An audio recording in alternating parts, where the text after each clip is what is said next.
AK Abhilash, K സുരേന്ദ്രനും ഭാര്യയും vote ചെയ്യാനായി എത്തിയിരിക്കുന്നു. ആദ്യം പോളിംഗ് ബൂത്തിലേക്ക് ഭാര്യയാണ് പോകുന്നതെന്ന് മനസ്സിലാക്കുന്നു. അപ്പോൾ രാവിലെ തന്നെ വോട്ട് ചെയ്യാനായി നേതാക്കൾ എല്ലാവരും എത്തുകയാണല്ലേ? തീർച്ചയായിട്ടും നേതാക്കൾ എല്ലാവരും രാവിലെ തന്നെ വോട്ട് ചെയ്യാനുള്ള ശ്രമമാണ് നടത്തുന്നത്. അതിനുശേഷമായിരിക്കും മറ്റൊരു പോകേണ്ടത്. അതുകൊണ്ട് തന്നെയാണ് രാവിലെ തന്നെ അവർ തെരഞ്ഞെടുത്തതെന്ന് വേണം മനസ്സിലാക്കാൻ. 7 മണിക്ക് തന്നെ കെ സുരേന്ദ്രൻ ഇവിടേക്ക് എത്തുമെന്ന് അറിയിച്ചിട്ടെങ്കിൽ പോലും പിന്നീട് അരമണിക്കൂർ വൈകിട്ടുണ്ട്. ഇപ്പോൾ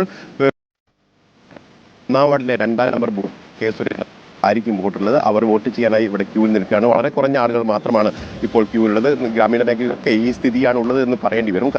പല സ്ഥലങ്ങളിൽ വലിയൊരു തരത്തിലുള്ള തിരക്ക് അനുഭവപ്പെടുന്നില്ല എന്നുള്ളതാണ്. ഏതായാലും ഈ വാർഡിൽ BJP കഴിഞ്ഞ തവണ വിജയിച്ച ഒരു വാർഡ് കൂടിയാണ്. അതേസമയത്ത് അത്തോളി പഞ്ചായത്തിൽ UDF-നാണ് മുൻതൂക്കം. ഏതായാലും കെ സുരേന്ദ്രൻ ഭാര്യ അടക്കമുള്ള ആളുകൾ വോട്ട് ചെയ്യാൻ എത്തിയിരിക്കുന്നു. അതിനുശേഷം വോട്ട് ചെയ്തതിനു ശേഷമായിരിക്കും കെ സുരേന്ദ്രൻ ഏതെങ്കിലും തരത്തിലുള്ള രാഷ്ട്രീയ പ്രതികരണങ്ങൾ നടത്തുക എന്നാണ് നമുക്ക് മനസ്സിലാക്കാൻ കഴിയുന്നത്. ശേഷമായിരിക്കും പ്രതികരണം. മലപ്പുറം അപ്പക്കാട് സംസുൽ ഇസ്ലാം മദ്രസ പോളിംഗ് ബൂത്തിലാണ് PK കുഞ്ഞാലിക്കുട്ടി വോട്ട് രേഖപ്പെടുത്തുക. സാദിഖ് അലി ശിഹാബ് തങ്ങളടക്കം വോട്ട് ചെയ്യുന്നത് നമ്മൾ കണ്ടു. വിവിധയിടങ്ങളിൽ സ്ഥാനാർത്ഥികൾ ഒപ്പം പ്രമുഖർ ഒക്കെ വോട്ട് ചെയ്യാനായി എത്തിയിരിക്കുകയാണ്. അപ്പോൾ അവരുടെയൊക്കെ പ്രതികരണങ്ങളിലേക്ക് നമ്മൾ പോയിക്കൊണ്ടിരിക്കുന്നു. ഇനി നമ്മൾ പല വിഷയങ്ങളിലുള്ള പ്രതികരണങ്ങൾ ഈ പോളിംഗ് ദിവസം ആരെങ്കിലും നടത്തുമോ എന്നതാണ് അറിയേണ്ടത്. മഹിളാ മോർച്ച അധ്യക്ഷ നവ്യ ഹരിദാസ് സ്ഥാനാർത്ഥി കൂടിയാണ്. നവ്യയും വോട്ട് ചെയ്യാനായി എത്തിയ ദൃശ്യമാണ് നമ്മൾ കാണുന്നത്. നേരത്തെ ചിലയിടങ്ങളിൽ യന്ത്രം തകരാർ റിപ്പോർട്ട് ചെയ്തിരുന്നു. പാപ്പിനിശ്ശേരി പഞ്ചായത്തിൽ നിന്നുള്ള വിവരം വരുന്നു. പാപ്പിനിശ്ശേരി പഞ്ചായത്ത് ബൂത്ത് നമ്പർ 12-ൽ പോളിംഗ് തുടങ്ങാനായിട്ടില്ല. ആരോളി LP സ്കൂളിലുള്ള ബൂത്താണ്. എല്ലാവരും മുണ്ട് മടക്കി കുത്തിയൊക്കെ രാവിലെ തയ്യാറായി നിൽക്കുന്നുണ്ടല്ലേ. വോട്ട് ചെയ്തിട്ട് ഇത്തവണ ഞാൻ എൻ്റെ സ്ഥാനാർത്ഥിയെ വിജയിപ്പിച്ചിട്ടേ ഉള്ളൂ ബാക്കി എന്ന മട്ടിലാണ് ആളുകളൊക്കെ ക്യൂ നിൽക്കുന്നത്. അപ്പോൾ എല്ലാവരും പോളിംഗ് ബൂത്തുകളിലേക്ക് എത്തുക. ഇപ്പോൾ സമയം 7 മണി കഴിഞ്ഞ് 43 മിനിറ്റ് ആയിരിക്കുകയാണ്. കെ സുരേന്ദ്രനും ഭാര്യ ഷീബയും വോട്ട് ചെയ്യാനായി കാത്തു നിൽക്കുന്നു. നവ്യ വോട്ട് ചെയ്ത് കഴിഞ്ഞു. നമ്മുടെ അനൂപിന്റെ സന്ദേശമുണ്ട്. സൂര്യൻ ഒന്ന് തെളിഞ്ഞുദിക്കുമ്പോഴേക്കും എല്ലാ തകരാറുകളും മാറുമെന്ന് പ്രതീക്ഷിക്കാതെ. അതെ, വോട്ടിംഗ് യന്ത്രമൊക്കെ ഒന്ന് ചൂടായി വരട്ടെ. നവ്യയുടെ പ്രതികരണം വരുന്നുണ്ട് എന്ന് തോന്നുന്നു. ആ പ്രതികരണം വരുമ്പോൾ നമുക്ക് അതിലേക്ക് പോകാം. പ്രമുഖരൊക്കെ രാവിലെ തന്നെ എത്തി വോട്ട് ചെയ്യുന്നതാണ് നമ്മൾ കണ്ടത്.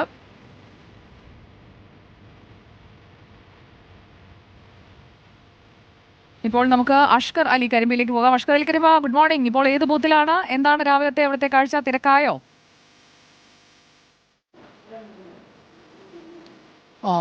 ഞാൻ നിൽക്കുന്നത് പാലക്കാട് ജില്ല ഷൊർണൂർ നഗരസഭയിലെ ഒരു ബൂത്തിലാണ്. ഷൊർണൂർ നഗരസഭയിലെ KVR സ്കൂളിലെ 2 ബൂത്തുകളാണുള്ളത്. 19, 20 ഡിവിഷനുകളിലേക്കുള്ള 2 ബൂത്തുകളാണ്. വളരെ വേഗത്തിൽ തന്നെ ഇവിടുത്തെ പോളിംഗ് പുരോഗമിക്കുന്നു. വോട്ടർമാർ വലിയ വരുന്നുണ്ട്. അതോടൊപ്പം തന്നെ വേഗത്തിൽ വോട്ട് ചെയ്ത് മടങ്ങാൻ കഴിയുന്നു എന്നതാണ് നിലവിലെ സാഹചര്യം. ശക്തമായ ഒരു തെരഞ്ഞെടുപ്പ് പോരാട്ടം നടക്കുന്ന ഒരു നഗരസഭ കൂടിയാണ് ഷൊർണൂരിലത്. കഴിഞ്ഞ കുറേ കാലങ്ങളായി തന്നെ ഇടതുപക്ഷത്തിന് ശക്തമായി മേൽക്കോയ്മയുള്ള ഒരു സ്ഥലം കൂടിയാണ്. അവിടെ ഇത്തവണയെങ്കിലും പരമാവധി സാന്നിധ്യം ഉറപ്പിക്കുക എന്നുള്ളതാണ് UDF-ൻ്റെയും BJP-യുടെയും ലക്ഷ്യം.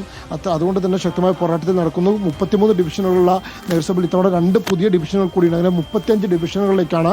പുതിയ ഡിവിഷനുകളൊക്കെ തന്നെ രൂപപ്പെട്ടപ്പോൾ ഇല്ലെങ്കിൽ വാർഡ് വിഭജനമൊക്കെ തന്നെ ആർക്ക് അനുകൂലമാകുമെന്നുള്ള ആശങ്കകളും പ്രതീക്ഷകളും ഒക്കെ തന്നെ നിലനിൽക്കുന്ന ഒരു നഗരസഭ കൂടിയാണ് ഷൊർണൂരിലേത്. അതുകൊണ്ട് വലിയ തോതിൽ ആളുകളുടെ ഒരു ഒഴുക്ക് രാവിലെ മുതൽ തന്നെ ബൂത്തിലുണ്ട്. മാത്രമല്ല മന്ത്രി MP Rajesh, VK Sreekandan MP ഉൾപ്പെടെയുള്ള ആളുകളൊക്കെ തന്നെ ഷൊർണൂർ നഗരസഭയിലെ വോട്ടർമാർ കൂടിയാണ്. അങ്ങനെ പ്രമുഖരുടെ കൂടി സാന്നിധ്യമുള്ള ഒരു നഗരസഭയാണ് ഷൊർണൂർ. മാത്രമല്ല അഭിമാന പോരാട്ടമാണ് ഇടതുപക്ഷത്തെ സംബന്ധിച്ചിടത്തോളം.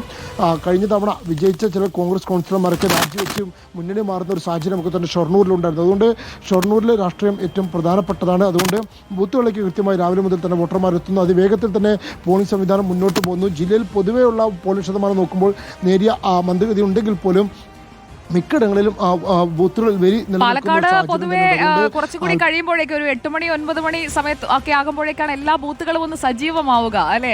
അഷ്കർ വോട്ട് ചെയ്തു. അഷ്കറിന്റെ വോട്ട് പാലക്കാടല്ലേ? എൻ്റെ വോട്ടും പാലക്കാടാണ്. പാലക്കാട് ജില്ലയിലെ കരിമ്പ ഗ്രാമപഞ്ചായത്തിലാണ് എൻ്റെ വോട്ട്. അവിടെയും ശക്തമായ തെരഞ്ഞെടുപ്പ് പോരാട്ടമാണ് ഇത്തവണ നടക്കുന്നത്. അതുകൊണ്ട് എന്തായാലും വോട്ട് ചെയ്യണമെന്നുള്ളതിൽ തന്നെയാണ്.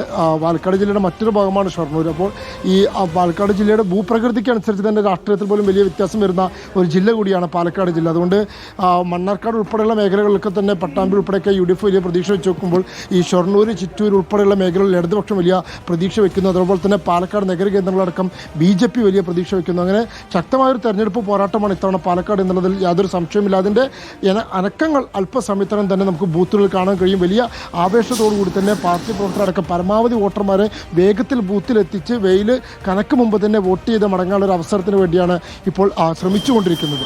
സുജ. ഓക്കെ.